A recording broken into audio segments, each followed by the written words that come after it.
Brighton Examiner printed an extraordinary letter from a man signed Damocles on the 22nd of May 1877. It read, "A man has only to open a shop and offer a larger pennyworth than others, and customers will rush to his shop. And if he sells twopence worth for a penny, they don't trouble their heads as to whether or not he's doing his business honestly. Thus he does a large cutting trade for a time, defies competition, takes more commodious premises, advertising largely, becomes a big man, and then collapses."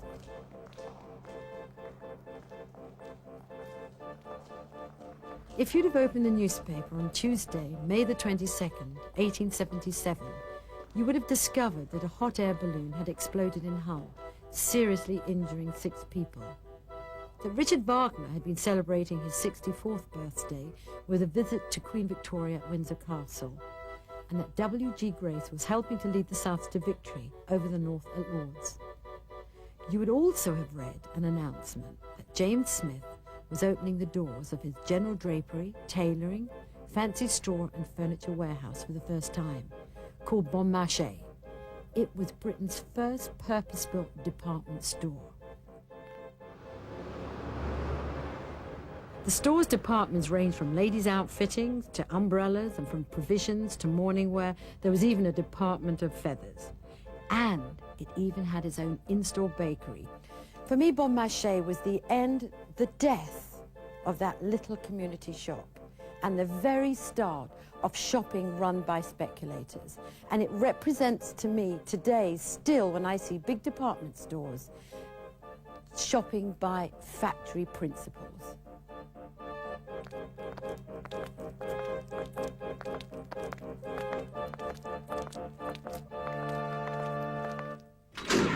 Smith, like many of today's guru retailers, wasn't a tradesman, he was a speculator. He came by his money by backing a horse. For some years he'd been the owner of the Sportsman newspaper, which was a rival to the Sporting Life. And in 1876 he decided to back an unknown colt in the double to win the Cesarewitch and the Cambridgeshire at Newmarket. It was the racing sensation of the year. The horse, named Rosebery, won the first race by 4 lengths and the second by a neck. James Smith went home with £70,000, which in my calculation is somewhere over £10 million by today's reckoning. It was money from this gamble that built Bon Marché. That was the problem. He was a gambler, a speculator, he wasn't a trader, and that's where he broke from tradition. If you'd walked down Regent Street or Jermyn Street on 22nd of May 1877, they would have been lined with exclusive shops which catered for every exquisite luxury the rich wanted to spend their money on. But if you didn't have the money, these shop doors wouldn't even be open to you. Outside of this exclusive world, shops were small and dingy and often catering for the bare necessities of life. There was at least one advantage. They owned the business, they worked in the business, they were part of the community. And that's what good trading is about, being part of the community. And that's what Smith totally ignored. In the old days, you would have been told about the product by the shopkeeper. In the old days, testimonials would have brought you into the shop, the word of mouth. That's exactly how it should be done. But Smith built his store so he could sell you everything. It was to do with marketing, it was to do with hype. It wasn't to do with his relationship to the customer. Not one for modesty, Smith advertised his store as not only one of the sights of London, but as one of the largest, handsomest, and most complete establishments in the world. It was as if shopping had taken a direction out of the arena of quality and service into the area of marketing and hype. And that's where I think it still is today. It is run by speculators, it's run by the property owners, and the good old-fashioned traders are no longer to be found. To me, the best ad is a good shop, a good product, and excellent service. And can you imagine what the service must have been like in Bon Marché? The shop was so huge, it must have resembled more a factory. Indeed, he even built a domestic block behind his shop where he forced his workers to stay. To me, it doesn't sound very different from Brixton prison, and he was turning his staff into factory workers. And the whole point about staff, whether they work into a shop or in a factory, is that you have to empower them.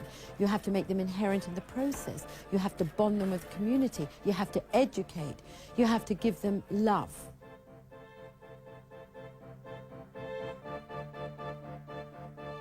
But that wasn't the worst thing. In my opinion, the worst thing was that he built his shop out of town, several miles out of town as it was then. And he expected his shoppers to come and visit him and spend all day there. So on May the 22nd, 1877, in my opinion, the first out-of-town shopping was born.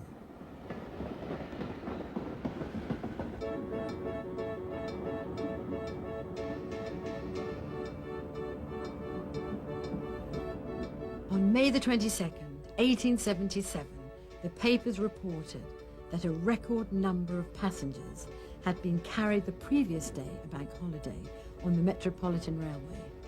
249,433 were reported. Being smart, James Smith had opened his store right next to the Brixton railway station. Today's modern property developers open their stores away from the towns, along motorways, believing that the motorway will provide the greatest number of potential customers. Bon Marché was the first out-of-town shopping centre.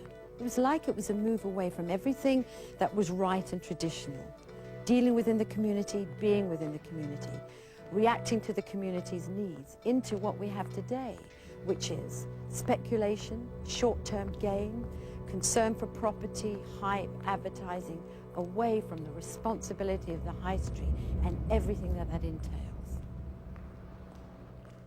Out-of-town shopping is robbing the soul from our city centres. Shopping malls and the ugly concrete shopping centres of the 60s are monuments of loneliness, non-communication. And now, many of our high streets have become homes for the homeless.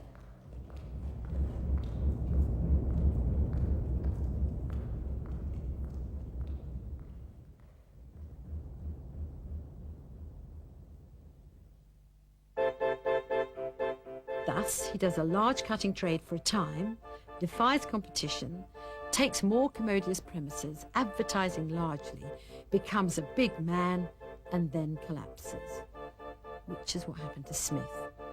After 20 years of trading, he went bankrupt.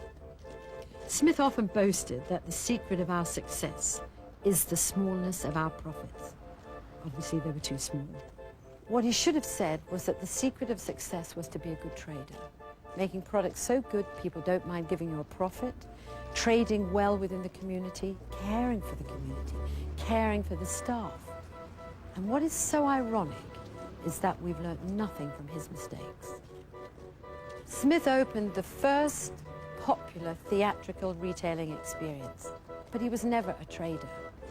May the 22nd, 1877, saw the beginning of the trend towards the exploitation of shopping, that Monday to Friday sort of dying, rather than that Monday to Friday sort of living.